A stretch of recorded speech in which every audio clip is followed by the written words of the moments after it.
Chapter 58. Instead of receiving any such letter of excuse from his friend, as Elizabeth half expected Mr. Bingley to do, he was able to bring Darcy with him to Longbourn before many days had passed after Lady Catherine's visit. The gentleman arrived early, and before Mrs. Bennet had time to tell him of their having seen his aunt, of which her daughter sat in momentary dread, Bingley, who wanted to be alone with Jane, proposed their all walking out. It was agreed to. Mrs. Bennet was not in the habit of walking, Mary could never spare time, but the remaining 5 set off together. Bingley and Jane, however, soon allowed the others to outstrip them. They lagged behind, while Elizabeth, Kitty, and Darcy were to entertain each other. Very little was said by either. Kitty was too much afraid of him to talk, Elizabeth was secretly forming a desperate resolution, and perhaps he might be doing the same. They walked towards the Lucases because Kitty wished to call upon Maria, and as Elizabeth saw no occasion for making it a general concern, when Kitty left them she went boldly on with him alone. Now was the moment for her resolution to be executed, and while her courage was high, she immediately said, "Mr. Darcy, I am a very selfish creature, and for the sake of giving relief to my own feelings, care not how much I may be wounding yours. I can no longer help thanking you for your unexampled kindness to my poor sister. Ever since I have known it, I have been most anxious to acknowledge to you how gratefully I feel it. Were it known to the rest of my family, I should not have merely my own gratitude to express." "I am sorry, exceedingly sorry," replied Darcy in a tone of surprise and emotion, "that you have ever been informed of what may, in a mistaken light, have given you uneasiness. I did not think Mrs. Gardiner was so little to be trusted." "You must not blame my aunt. Lydia's thoughtlessness first betrayed to me that you had been concerned in the matter, and of course I could not rest till I knew the particulars. Let me thank you again and again in the name of all my family for that generous compassion which induced you to take so much trouble and bear so many mortifications for the sake of discovering them." "If you will thank me," he replied, "let it be for yourself alone. That the wish of giving happiness to you might add force to the other inducements which led me on, I shall not attempt to deny. But your family owe me nothing. Much as I respect them, I believe I thought only of you." Elizabeth was too much embarrassed to say a word. After a short pause her companion added, "You are too generous to trifle with me. If your feelings are still what they were last April, tell me so at once. My affections and wishes are unchanged, but one word from you will silence me on this subject for ever." Elizabeth, feeling all the more than common awkwardness and anxiety of his situation, now forced herself to speak, and immediately, though not very fluently, gave him to understand that her sentiments had undergone so material a change, since the period to which he alluded, as to make her receive with gratitude and pleasure his present assurances. The happiness which this reply produced was such as he had probably never felt before, and he expressed himself on the occasion as sensibly and as warmly as a man violently in love can be supposed to do. Had Elizabeth been able to encounter his eye, she might have seen how well the expression of heartfelt delight diffused over his face became him. But though she could not look, she could listen, and he told her of feelings which, in proving of what importance she was to him, made his affection every moment more valuable. They walked on, without knowing in what direction. There was too much to be thought and felt and said for attention to any other objects. She soon learnt that they were indebted for their present good understanding to the efforts of his aunt, who did call on him in her return through London, and there relate her journey to Longbourn, its motive, and the substance of her conversation with Elizabeth, dwelling emphatically on every expression of the latter which, in her ladyship's apprehension, particularly denoted her perverseness and assurance, in the belief that such a relation must assist her endeavours to obtain that promise from her nephew which she had refused to give. But, unluckily for her ladyship, its effect had been exactly contrariwise. "It taught me to hope," said he, "as I had scarcely ever allowed myself to hope before.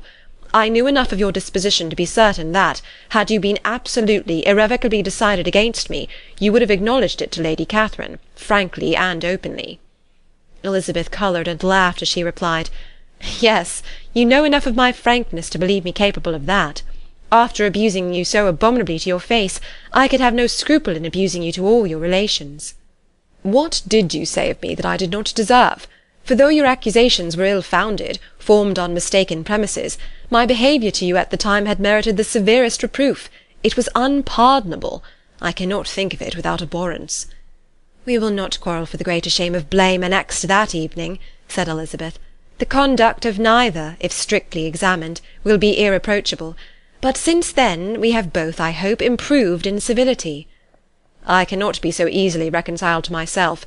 The recollection of what I then said, of my conduct, my manners, my expressions during the whole of it, is now, and has been many months, inexpressibly painful to me. Your reproof, so well applied, I shall never forget. Had you behaved in a more gentlemanlike manner. Those were your words. You know not, you can scarcely conceive how they have tortured me, though it was some time, I confess, before I was reasonable enough to allow their justice." "I was certainly very far from expecting them to make so strong an impression. I had not the smallest idea of their ever being felt in such a way." "I can easily believe it. You thought me then devoid of every proper feeling. I am sure you did. The turn of your countenance I shall never forget, as you said that I could not have addressed you in any possible way that would have induced you to accept me. Oh, do not repeat what I then said. These recollections will not do at all.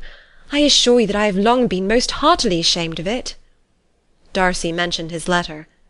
"Did it," said he, "did it soon make you think better of me? Did you, on reading it, give any credit to its contents?"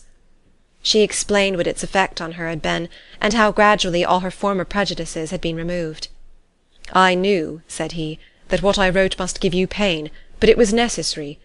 I hope you have destroyed the letter. There was one part especially, the opening of it, which I should dread your having the power of reading again. I can remember some expressions which might justly make you hate me." "The letter shall certainly be burnt, if you believe it essential to the preservation of my regard. But though we have both reason to think my opinions not entirely unalterable, they are not, I hope, quite so easily changed as that implies." "When I wrote that letter," replied Darcy, "I believed myself perfectly calm and cool, but I am since convinced that it was written in a dreadful bitterness of spirit." "The letter perhaps began in bitterness, but it did not end so. The adieu is charity itself. But think no more of the letter. The feelings of the person who wrote and the person who received it are now so widely different from what they then were, that every unpleasant circumstance attending it ought to be forgotten. You must learn some of my philosophy. Think only of the past, as its remembrance gives you pleasure." "I cannot give you credit for any philosophy of the kind. Your retrospections must be so totally void of reproach that the contentment arising from them is not of philosophy, but, what is much better, of innocence. But with me it is not so. Painful recollections will intrude which cannot, which ought not, to be repelled.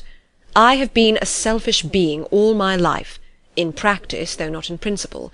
As a child I was taught what was right, but I was not taught to correct my temper. I was given good principles, but left to follow them in pride and conceit. Unfortunately an only son, for many years an only child, I was spoilt by my parents, who, though good themselves, my father particularly, all that was benevolent and amiable, allowed and encouraged almost taught me to be selfish and overbearing, to care for none beyond my own family circle, to think meanly of all the rest of the world, to wish at least to think meanly of their sense and worth compared with my own. Such I was from 8 to 28, and such I might still have been but for you, dearest, loveliest Elizabeth. What do I not owe you? You taught me a lesson, hard indeed at first, but most advantageous. By you I was properly humbled. I came to you without a doubt of my reception. You showed me how insufficient were all my pretensions to please a woman worthy of being pleased." "Had you then persuaded yourself that I should?" "Indeed I had. What will you think of my vanity? I believed you to be wishing, expecting my addresses."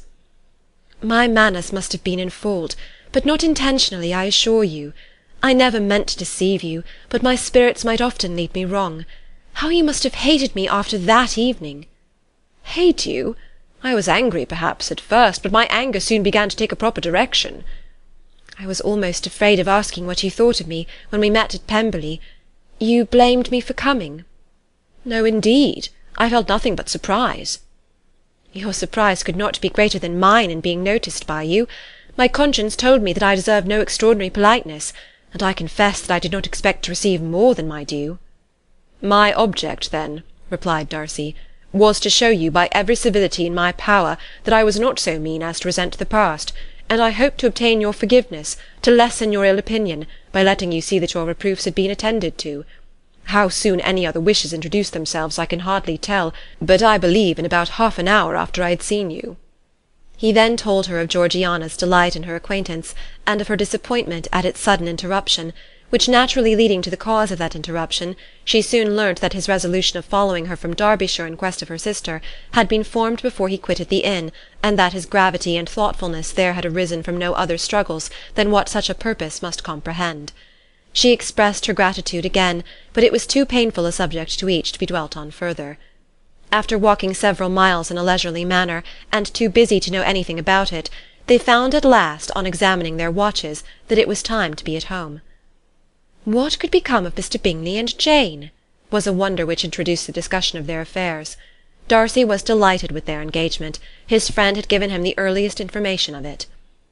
"I must ask whether you were surprised," said Elizabeth. "Not at all. When I went away I felt that it would soon happen." "That is to say, you had given your permission. I guessed as much." And though he exclaimed at the term, she found that it had been pretty much the case.